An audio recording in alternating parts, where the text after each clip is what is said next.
నమస్తే. Welcome to పొలిటెన్ media. భక్తి భాస్కర చూస్తున్న వాళ్ళందరికీ ముందుగా నమస్తే అండి.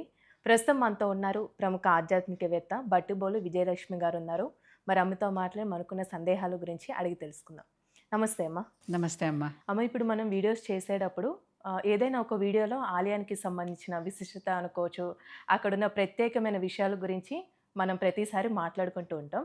అయితే ఈసారి మనం సూర్య భగవాన్‌కి సంబంధించి అయితే ఎక్కడెక్కడ ఆలయాలున్నాయి, అక్కడున్న ప్రత్యేకమైన పూజలు అనుకోవచ్చు, మీకు కలిగిన అనుభవం గురించి తెలియచేయండమ్మా. తప్పకుండా. సూర్యాలయాలు చాలా తక్కువున్నాయి. హ్మ్. సూర్యాలయాలు మొత్తం మీద ఎన్నుకుంటే కూడా ఒక 5, 10 5 అంటే సింగిల్ నెంబర్‌లోనే దొరుకుతాయి. సింగిల్ డిజిటే. అంతకంటే లేవు. మనకి చెప్పుకునేటటువంటి ఆలయాల్లో సూర్యారాధన అనేది ముఖ్యంగా ఆరోగ్యం కోసం చేస్తామని చెప్పాను అవును. కదా! కృష్ణుడి కొడుకు సాంబుడు, జాంబవతికి కృష్ణుడికి పుట్టిన కొడుకు సాంబుడు తండ్రి చేత శపింపబడి ఏదో అల్లరి చిల్లరి కొంచెం చిల్లర అల్లరి పనులు చేస్తూ ఉంటాడనమాట. శపింపబడి కుష్టు వ్యాధి వచ్చింది. హ్మ్. ఆ వ్యాధి పోగొట్టుకోవటానికి మళ్ళీ తండ్రి కాళ్ళమే పట్టుకున్నాడు. నేను తప్పు చేశాను, నువ్వు శిక్ష వేశావు. ఇది పోవాలంటే ఏం చేయాలి? సూర్యారాధన చెయ్యి, ఆరోగ్యాన్ని ఇచ్చేది సూర్యుడు. హ్మ్. ఆరోగ్యం భాస్కరాది ఇచ్చేది. కనుక భాస్కరుడిని కోరుకో. ఆయన పూజలు చెయ్యి. ఆయన మెప్పించు. ఈ ఈ అనారోగ్యం పోతుందన్నాడు. అనేసరికి అప్పుడు ఎక్కడ కాశ్మీర్ నుంచి మొదలుపెట్టి జమ్మూలో మార్తాండాలయం కట్టాడు. కట్టి విశేషమైన పూజలు చేశాడు. అసలు ఆ జమ్మూ మార్తాండాలయం మన సూర్యాలయాలన్నీ కూడా చాలా ప్రత్యేకంగా మంచి శిల్పకళతో ఉంటాయమ్మా. హ్మ్. అసలు అంత గొప్ప శిల్పకళ ఉన్నటువంటి దానిని అందరూ ఆక్రమించి, ఇతర ధర్మాల వాళ్ళు ఆక్రమించి, దానిని కొన్ని నెలల పాటు పునాదుల్లో కూడా మ తవ్వి నిప్పు పెట్టి పునాదుల నుంచి కూడా కాల్చారు. హ్మ్. ఇప్పటికీ ఆ ప్రాంతం కనిపిస్తుంది మనకి, చూస్తే ఏడుపొస్తుందమ్మా. అయ్యో! అయ్యో! హ్మ్. ఇంత ఇంత నాశనం చేస్తున్నారా అని. ఎవరికైనా ఆరోగ్యం కావాల్సిందే కదా! ఏ ధర్మం వాళ్ళకైనా ఆరోగ్యం కావాల్సిందేగా. అవును. అక్కడేదో ఆరోగ్యానికి సంబంధించిన సైంటిఫిక్ ప్రిన్సిపల్స్ ఉన్నాయని వాళ్ళు కూడా దాన్ని కాపాడొచ్చుగా. వాళ్ళ ఆరోగ్యం పెంపొందించుకోవచ్చుగా. హ్మ్. దేవతని నమ్మినా నమ్మకపోయినా అక్కడి నుంచి వచ్చేటటువంటి ఒక విశేషమైన శక్తి ఏదో ఆరోగ్యాన్ని కాపాడుతుంది. క్షేత్రమహత్యాలంటే అవే కదా! అవును. అక్కడ మిగిలిన చోట కంటే అక్కడ కొంచెం విశేషత ఉంది. హ్మ్. అందుకే కదా అన్నీ అందరూ చేస్తున్నారు. అది ఎందుకని అలా పాడు చేసేసారు. తర్వాత జమ్మూలో ఇంకో కొత్త ఆలయం కట్టారు. మార్తాండాలయం అనే పేరుతోనే ఇంకో కొత్త ఆలయం కట్టారు. కట్టారు కానీ అంత శిల్పం కానీ, అంత శోభ కానీ ఇక్కడ లేదు. ప్రతి చోట ఒక పుష్కరిణి సాంబుడు రోజు అక్కడ స్నానం చేసేవాడు. ఇక్కడ సూర్యుడిని ఆరాధించేవాడు. ఆలయం కట్టాడు కదా! హ్మ్. చేసేవాడు, పూజలు చేసుకునేవాడు. అక్కడ కొన్నాళ్ళు చేసి అంటే ఎంతో చేస్తే గాని కర్మ పోదని చెప్పాను కదా! చేసిన పాపం అంతా పోవాలిగా.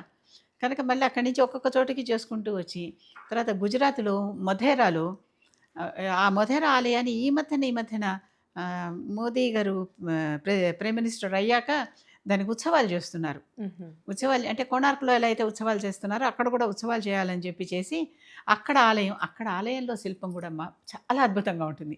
అసలు ఆలయాలు శిల్పాలు చూడటానికే ఎళ్ళాలా అనిపిస్తుంది. అలాంటి హ్మ్. ఆలయాలనమాట. అలాంటి ఆలయంలో గొప్ప శిల్పం అసలు మొత్తం మన దేవతల గురించి, సనాతన ధర్మాల గురించి, లోకాల గురించి తెలియజేసేటటువంటి ఆలయాలవి. మనకున్న సప్త ఋషుల గురించి, త్రిమూర్తుల గురించి ఒకరు కాదు అన్నీ మన పురాణాల సన్నివేశాలన్నీ లిపి లేదు కదమ్మా! ఒకప్పుడు మనకి రాత లేదు, హ్మ్. పేపర్ లేదు. అంటే తాళపత్రం గాని తర్వాత కనుక్కున్నారు. కనుక శిల్పాల్లో నిక్షిప్తం చేయటం, పెయింటింగ్ చేసి ఇప్పటికి మనకు లేపాక్షిలో ఎప్పుడెప్పుడు పెయింటింగ్‌లో కొన్ని కనిపిస్తాయి. అలాంటి పెయింటింగులు చేసి నిక్షిప్తం చేయటం, అలాంటివి చేశారు. హ్మ్. ఉజ్జయిని మహాకాళ హరసిద్ధి మాత ఆలయంలో కూడా పెయింటింగ్‌లు కనిపిస్తాయి. ఎంత హ్మ్. పురాతనమైనవో. వాటిని ఎప్పటికప్పుడు పోకుండా పునరుద్ధరిస్తున్నారు.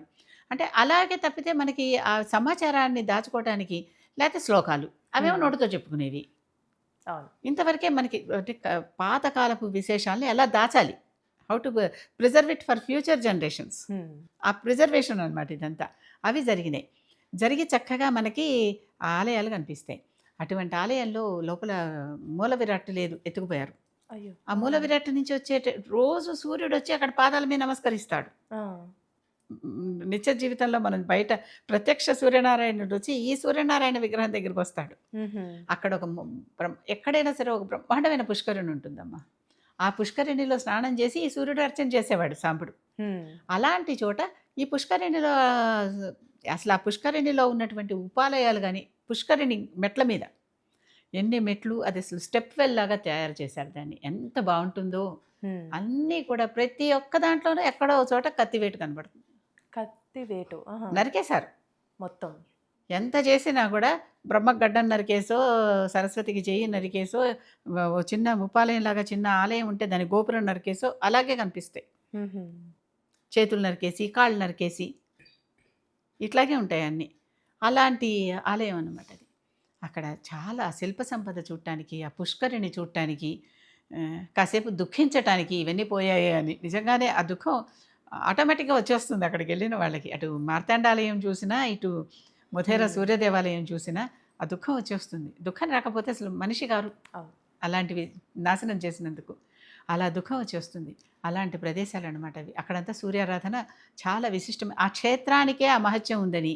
ఇప్పుడు జమ్మూలో కొత్త ఆలయం కట్టుకున్నా పాత మార్తాండాలయం గానీ, ఈ విగ్రహం లేనటువంటి ఈ మొధేరా సూర్య దేవాలయం కానీ, కోణార్కలో సూర్య దేవాలయం కానీ ప్రత్యేకంగా అక్కడ ఒక రకమైన శక్తి జనరేట్ అవుతుంది. అక్కడికెళ్ళి కాసేపు ధ్యానం చేసుకోండి అంటారందరూ. హ్మ్. అక్కడ కూడా సాంబుడు చేసుకున్నాడు. తర్వాత అక్కడి నుంచి మళ్ళీ ఒరిస్సాకొచ్చాడు. ఒరిస్సాకొచ్చాక ఇక్కడ ఎక్కడ కట్టినా కూడా సూర్య దేవాలయాలన్నీ ఒకప్పుడు సాంబుడు కట్టినవే అని. కానీ ఒక మనకి అరసవెల్లిలో ఆంధ్రప్రదేశ్‌లో ఉన్న అరసవెల్లిలో కట్టింది మాత్రం సాంబుడిది కాదు. హ్మ్. ఇంద్రుడు కట్టాడు. ఇంద్రుడు. ఇంద్రుడు కట్టాడు. అక్కడ ఆ పైనున్న కోణార్క దేవాలయం ఇంకోటుంది. ఒరిస్సాలో ఉందది. హ్మ్. ఈ కోణార్క దేవాలయంలో అర్క అంటే సూర్యుడని చెప్పాను కదా! ఒక కోణంలో అక్కడ సూర్యుడొచ్చి దేవుడికి అంటే మధ్యాహ్నం పూట, పొద్దున పూట వచ్చేటప్పుడు ఇక్కడ, మధ్యాహ్నం ఇక్కడ, ఇంకోసారి ఇక్కడ అన్నట్టు సూర్యకిరణాలు పడతాయి. హుహు. టైం ఆ టైంని బట్టి. టైంని బట్టి. అసలు ఆ గుడి గోపురమే మనకి గడియారం లాంటిది. ఆ! ఆ చక్రంలో ఉండేటటువంటి స్పోక్స్ గానీ, ఆ లోపల ఉన్నటువంటివి అన్నీ కూడా ఆ గుర్రాలు, ఆ సింహాలు, ఏనుగులు ఇవన్నీ కూడా కాలాన్ని సూచించేటటువంటివి. అటువంటి రథం అమ్మ అది. హ్మ్. ఆ రథం మీద సూర్యుడు ఉన్నట్టుగా కిరణాలు. రథ రూపంలోనే గుడి ఉంటుంది. రథ రూపంలోనే గుడి ఉంటుంది. గుడి ఉంటుంది. అక్కడ దేవదాసి సంప్రదాయం ఒకటి చాలా కాలంగా ఉంది. హ్మ్. ఉండి వాళ్ళు అక్కడ నాట్య మంటపం ఒకటి ఉంది. మొట్టమొదట ఒక మంటపం ఉంటుంది. తర్వాత ఇంకో మంటపం ఉంటుంది. తర్వాత ఆలయం ఉంటుంది. ఆ నాట్య మంటపంలో ఆ ప్రత్యేకమైన రోజుల నాడొచ్చి దేవదాసీలందరూ నృత్య సేవ. హ్మ్. దేవుడికి ఆలయం మీద వచ్చినటువంటి ఆదాయంలోనూ ఆలయ భూముల్లో వీళ్ళు పోషింపబడేవాళ్ళు. వీళ్ళు కేవలం ఆ దేవతకి, ఆ ఆలయానికే అంకితం. హ్మ్. ఇప్పుడంటే దేవదాసిని వేరే తప్పు అర్థంతో వాడుతున్నారు. తప్పు అర్థంతో వాళ్ళని వాడుతున్నారు. కానీ ఆ పదాన్ని కానీ, ఆ వ్యక్తుల్ని గానీ. హ్మ్. కానీ అప్పుడు అలా లేదు. కేవలం వాళ్ళ దేవతకే అంకితం. హ్మ్. అలా ఉండేవాళ్ళు. దేవాలయ భూముల నుంచే వీళ్ళ పోషణకి కావాల్సిన సొమ్మంతా అందేది. వాళ్ళు ఉండటానికి, తినటానికి అన్నిటికీను. అవును. అలా నృత్య సేవ చేసేవాళ్ళు. ఇప్పటికీ కూడా కోణార్క్ ఫెస్టివల్ అని చేసి ఇప్పటికీ నృత్య సేవ అక్కడ ఒడిస్సీ నృత్యం ఒక ప్రత్యేకమైన పద్ధతి ఉంది కదా మనకి. హ్మ్. ఆ నృత్య పద్ధతిలో ఒడిస్సీ నృత్యాలు అక్కడ చేసి సూర్యుడికి ఆరాధన చేస్తారు. ఈ రోజుకి హ్మ్. ఆ సమయంలో ఆ కోణార్క్ జాతర జరిగే సమయంలో అక్కడ నృత్యారాధన చేస్తారు. అది కోణార్క్ ఆలయ విశిష్టత. ఈ కోణార్క్ ఆలయం పక్కనే కూడా ఒక పుష్కరిణి ఉంది. ఆ పుష్కరిణిలో స్నానం చేసి పూజలు చేస్తే సాంబుడికి పూర్తిగా కుష్టుపోయింది అది మాట. ఈ కోణార్క్ ఆలయం కానీ, మధుర ఆలయం కానీ ఇలాంటి ఆలయాలన్నిటిలోనూ విగ్రహాలు నేల మీద నిలబడవు, గాలిలో తేలుతాయి. అంత పెద్ద విగ్రహాలు కూడా. ఒక రకమైనటువంటి మ్యాగ్నెటిక్ పవర్‌తో వాటిని అలా ఆపారు మధ్యలో. ఓహో! పూర్తిగా మ్యాగ్నెటిక్ పవర్‌తో అంత ఎంత పెద్ద విగ్రహం అంటే ఇప్పుడు లేదు. కానీ ఆ పీఠాన్ని బట్టి, ఆ బయట ఉన్న ఇతర విగ్రహాలను బట్టి, లోపల విగ్రహాన్ని మనం అందాజుగా లెక్క వేసుకుంటే అది సుమారు ఒక 20 అడుగుల ఎత్తు, 10, 15 అడుగుల ఎత్తు ఇంకా అంత పెద్ద విగ్రహం అది. హ్మ్. చాలా పెద్ద విగ్రహం. అంత విగ్రహాన్ని రాయి అంటే ఎంత బరువుంటుంది? గ్రానైట్ రాయి. అవును. ఆ విగ్రహాన్ని ఆపటం. అలాంటి కట్టినటువంటి ప్రత్యేకమైన టెక్నాలజీతో కట్టినటువంటి ఈ ఆలయాలమ్మ అవన్నీ. హ్మ్. అంత విశేషమైన ఆలయాలు. అక్కడ సూర్యారాధన. ఆ తర్వాత ఇంకా కిందకి దిగొస్తూ ఉంటే ఒరిస్సా తర్వాత శ్రీకాకుళం వస్తోంది కదా! హ్మ్. అక్కడ హర్షవల్లి అసలు పేరు. హర్షం అంటే ఆనందం ఇచ్చిందని. హర్షవల్లి. అరసవల్లి అని అంటూ ఉంటారు. మారిపోతాయి కదా! పేర్లు నెమ్మదిగా కరప్ట్ అవుతూ ఉంటాయి. అరసవల్లి అంటున్నారు ఇప్పుడు. హ్మ్. ఆ హర్షవల్లి అనే అరసవల్లిలో సూర్యాలయం. అక్కడ కూడా అంతే చక్కగా సూర్యకిరణాలొచ్చి స్వామి మీద పడతాయి. హ్మ్. ఒక సమయంలో సూర్యకిరణాలొచ్చి అక్కడ పడతాయి. కాకపోతే ఇక్కడ సాంబుడికి సంబంధం లేదు. ఇక్కడ ఈ అరసవల్లి ఆలయంలో ఇంద్రుడు కట్టాడంటారు. అక్కడ ఇంద్ర పుష్కరిణి అని ఉంది. అక్కడ స్నానం చేసి ఇక్కడ పూజ చేయటం. హ్మ్. అక్కడ అసలు సూర్య నమస్కారాలు చేస్తారమ్మా. అనారోగ్యంతో ఉన్నవారు అందరూ సూర్య నమస్కారాలు చేయలేరు. అవన్నీ ఆసనాలు లాంటివి కదా! అందులో అనారోగ్యంతో ఉన్నవాళ్ళు అస్సలు చేయలేరు. వాళ్ళ తరపున వేరే వాళ్ళు సూర్యచక్రం వేసి, సూర్య నమస్కారాలు చేసి అది వీళ్ళకి ధారపోస్తారు. అనారోగ్యంతోనూ వీళ్ళు దానికి కావాల్సిన పేమెంట్స్ ఇస్తారు. ఓహో! పేమెంట్స్ వస్తువులు కొనటానికి ఏవో ఉంటాయి కదా అవన్నీ సంబారాలు కొనటానికి పూజకు సంబంధించినవి అది చేస్తారు. అది అరసవెల్లిలో జరుగుతుంది.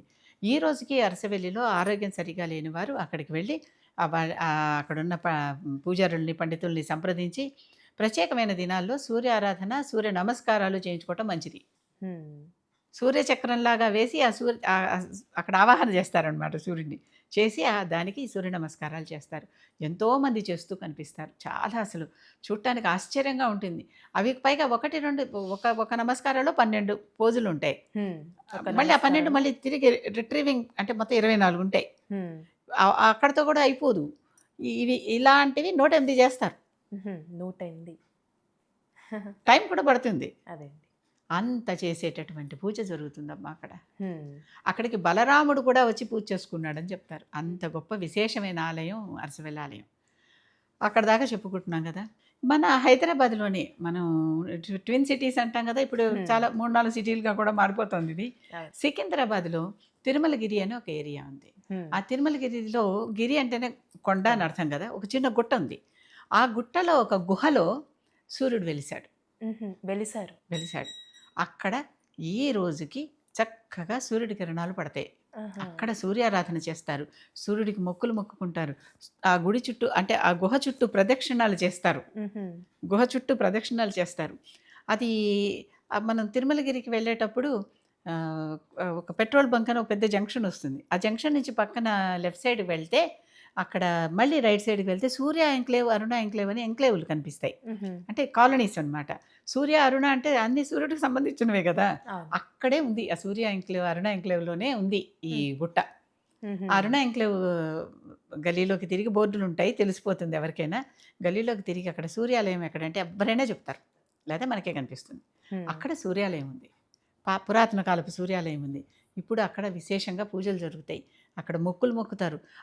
ఇన్ని ప్రదక్షిణలు చేస్తే, ఇన్ని ఆదివారాలు ఇక్కడ ప్రదక్షిణ చేస్తే మనం ఏం కోరుకోకుండా తీరుతుంది అనేటటువంటి నమ్మకాలన్నీ ఉన్నాయి.